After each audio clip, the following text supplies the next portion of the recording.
Imagine standing alone on the surface of the moon. Earth hangs above you like a fragile blue marble. Behind it, nothing but stars. Billions upon billions of them, each one a sun, each one potentially surrounded by worlds where life once dreamed, loved, built, reached for the sky, and then went dark. Now ask yourself the question that has haunted the smartest minds for 70 years. Where is everybody? Not one signal, not one probe, not one megastructure dimming a distant star, just silence. A silence so vast, it feels personal. What if this silence isn't emptiness? What if it's a warning? What if we're standing at the very edge of the most dangerous moment any civilization can face? And what if the next few decades will decide whether we become the first to break the silence or the latest to join it? This is the full story of the Fermi Paradox, the Great Filter, and the Grabby Aliens. One complete journey, no fluff, just the truth that keeps astrophysicists awake at night. Turn off the lights, we begin. It all started with a casual lunch in 1950 at Los Alamos. Enrico Fermi, the man who built the first nuclear reactor, was eating with colleagues. The conversation drifted to flying saucers. Then Fermi asked the simplest, deadliest question in science. Where is everybody? The universe is 13.8 billion years old. Our galaxy alone has 100 to 400 billion stars. Telescopes like Kepler and TESS have shown that planets are everywhere, billions of them in the habitable zone. If even a tiny fraction develop life, and a tiny fraction of those develop intelligence, and a tiny fraction of those build technology, then over billions of years, the galaxy should be buzzing. Ships, signals, colonies, artifacts, something. But there is nothing. That contradiction is the Fermi Paradox. For decades, people tried soft answers. Maybe they're hiding. Maybe they're too far. Maybe they use communication we can't detect. Maybe we're in a zoo. None of them hold up under scrutiny. Then in 1996, economist Robin Hanson cut through the noise with one brutal idea: the Great Filter. Somewhere on the long road from dead rock to galaxy-spanning empire, there is at least one step so hard, so improbable that almost nothing gets past it. The filter could be behind us, the jump from chemistry to biology, from single cells to complex life, from intelligence to technology. If so, we are the miracle, the lottery winners. The galaxy is ours for the taking. But every discovery makes that feel less likely.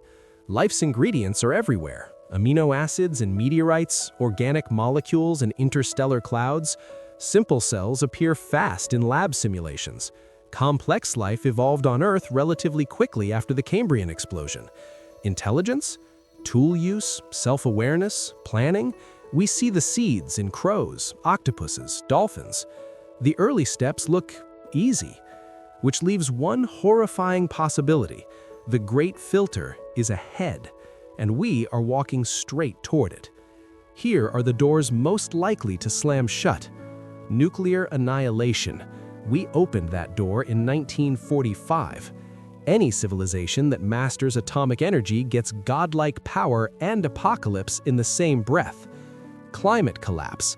We are rewriting the atmosphere of our only planet in a single lifetime. Tipping points are real. Once crossed, feedback loops can run away even if we stop everything tomorrow. Bioweapons. A garage lab can soon create pandemics deadlier than nature ever dreamed.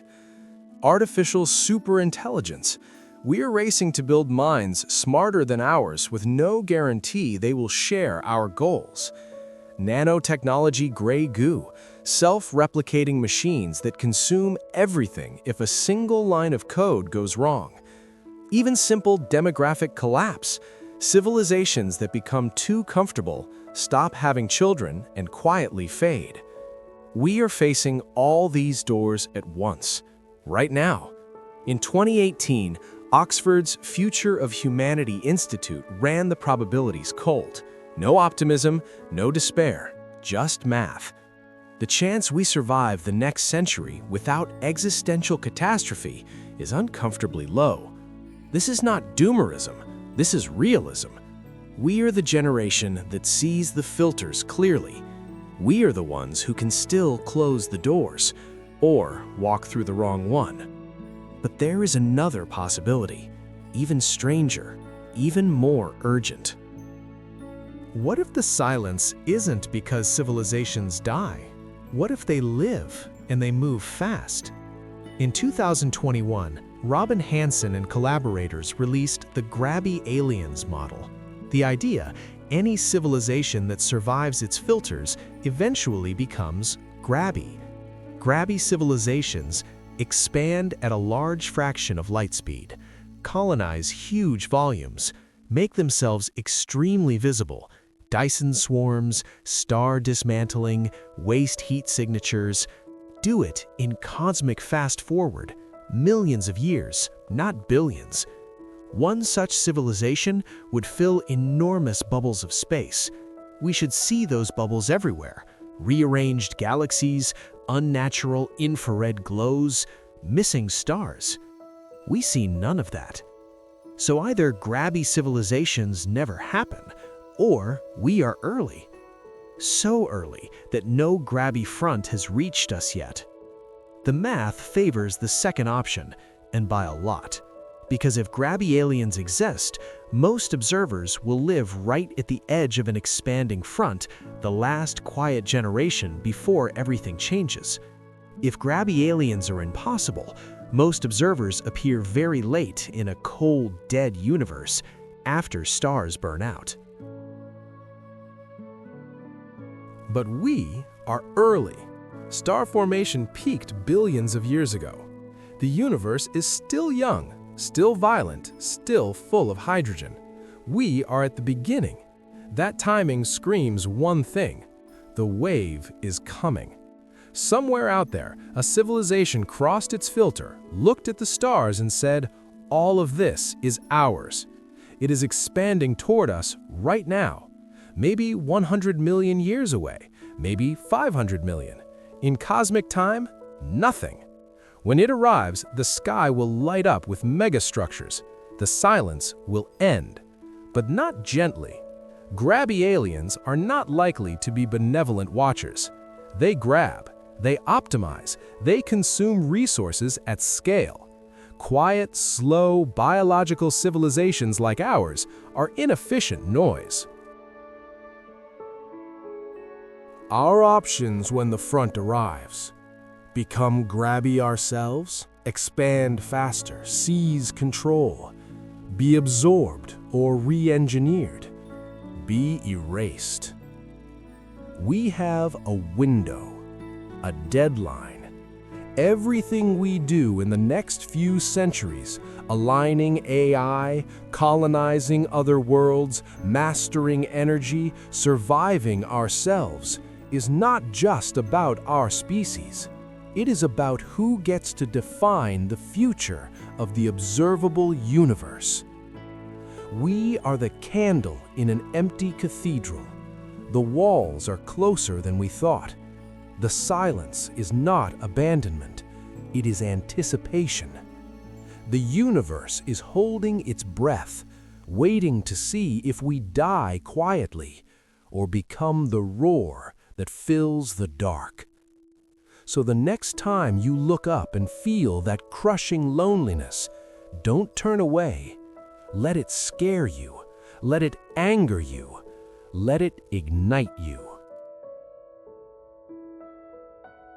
Because this moment, right now, is the most important in 13.8 billion years of cosmic history. We are not doomed. We are not alone forever. We are early, and early means we get to choose. We can choose to be the ones who cross the filter. We can choose to become grabby before the grabbers arrive. We can choose to light the first real galactic fire. Or we can join the silence. The timer is running. The front is coming.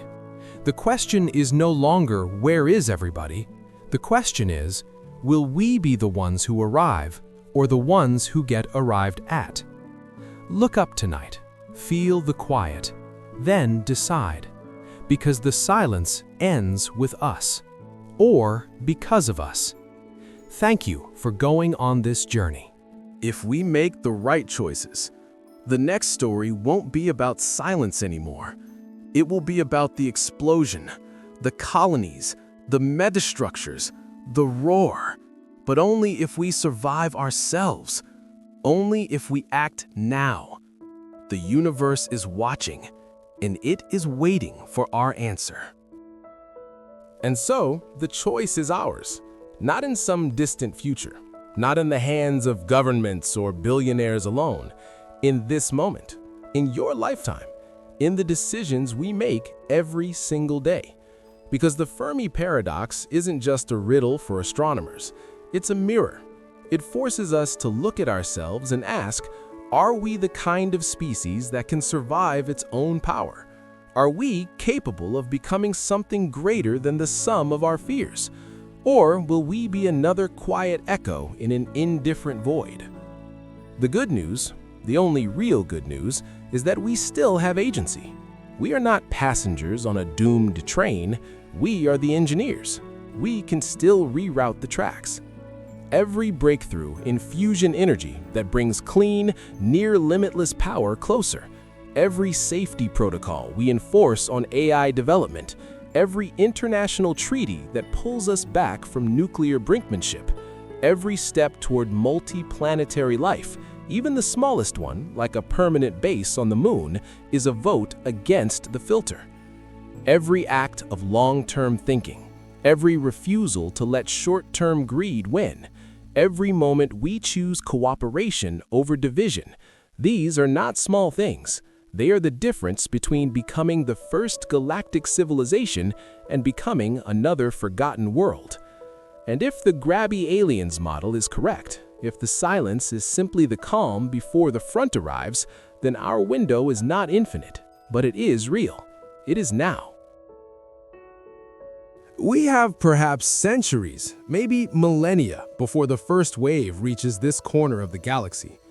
That is an eternity in human terms. Enough time to become grabby ourselves. Enough time to build the tools, the knowledge, the resilience to meet whatever comes, as equals, not as prey. We can turn the silence into a launch pad. Imagine the day when our descendants look back at this era. They will see us not as victims of cosmic loneliness, but as the generation that stared into the abyss and decided to build bridges across it. They will see the moment we chose to light the fire, not because we were certain of victory, but because we refused to accept defeat. The Fermi paradox is not a curse. It is an invitation to prove that intelligence can be more than a brief spark, that consciousness can learn to value the long game, that life, fragile, messy, beautiful life, can endure. So tonight, when the stars feel too far and too quiet, don't despair. Smile. Because you are living in the most privileged moment in cosmic history. You are early, you are awake, and you are part of the answer. The universe didn't give us this silence to punish us. It gave it to us to fill. Let's fill it.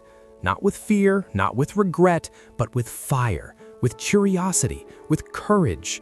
Let's be the ones who finally shout back. And when the echo returns, whether from our own colonies or from the approaching front, let it be the sound of a species that refused to stay quiet. The silence ends here with us.